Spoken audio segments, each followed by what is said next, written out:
చేసి మిగతా రాష్ట్రాలని కలిపి మాయావతి గారికి అలాంటి పెద్ద నాయకులతో మాట్లాడదాం.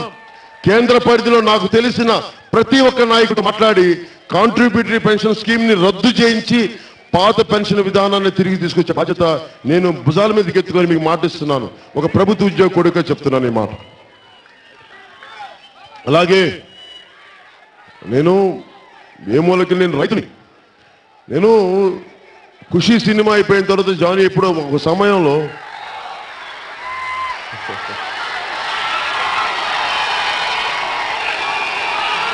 నేను ఒక చిన్న కుంటలో వ్యవసాయం చేసేవాడిని. ఒక 6 ఎకరాల్లో మామిడి మొక్కలు పెంచి కోసి భుజాలు మొత్తం పొంగిపోయాయి. అలాగే కొన్ని ఒక 5 బస్తాల ధాన్యం పండించడానికి మొత్తం నా ఏళ్ళంతా కమిలిపోయి మనం తిట్టేవాళ్ళు నన్ను. అసలు నువ్వు యాక్టర్వా లేదా కూర్చోబెట్టి నువ్వు ఏ పని చేయడం కొనిచ్చేవాళ్ళు. అంటే నాకు రైతు కష్టం తెలుసుకోవడానికి చేశాను ఆ రోజున.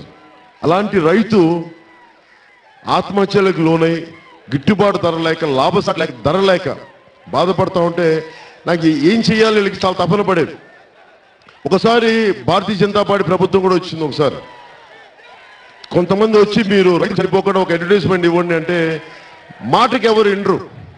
నేను కోరుకుంటుంది రైతులకి చనిపోకుండా మీకు కొంచెం అండగా ఉండటానికి 60 సంవత్సరాలు నిండిన ప్రతి రైతుకి జనసేన ప్రభుత్వం రాగానే నెలకి 5,000 రూపాయల పెన్షన్ పథకాన్ని మేము మీకు అందజేస్తాం ప్రతి రైతుకి. అలాగే చేనేత కార్మికులకు కానీ మత్స్యకారులకు కానీ ప్రతి ఒక్కరికి 5,000 రూపాయల పెన్షన్ పథకాన్ని ఇస్తున్నాం. అలాగే ఇవ్వబోతాం.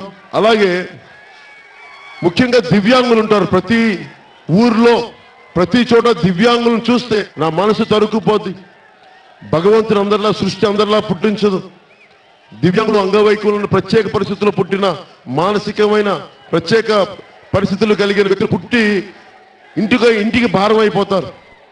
అలాంటి బిడ్డలున్న ప్రతి ఇంటికి ఆ బిడ్డలకి ప్రత్యేకమైన గృహ సదుపాయాలు కానీ వారికి 5,000 రూపాయల నుంచి 10,000 రూపాయలు మేము పెన్షన్ పథకాన్ని కానీ అలాగే వారి ప్రత్యేకంగా చదువుకోవడానికి విద్యలు కానీ అలాగే వారు ఏదైనా వ్యాపారం చేసుకోగలిగే పరిస్థితులు ఉంటే వారికి అత్యంత రుణ సదుపాయం లేకుండా వారికి మేము రుణం కల్పించి వారి కాళ్ళ మీద వాళ్ళు నిలబడగలిగే పరిస్థితిని దివ్యాంగులు కానీ ప్రత్యేక పరిస్థితుల్లో పుట్టిన ప్రతి ఒక్కరికి అండగా ఉంటాం మేము ఈ పథకం కింద మీకు తెలియజేసుకుంటా ఉన్నాను.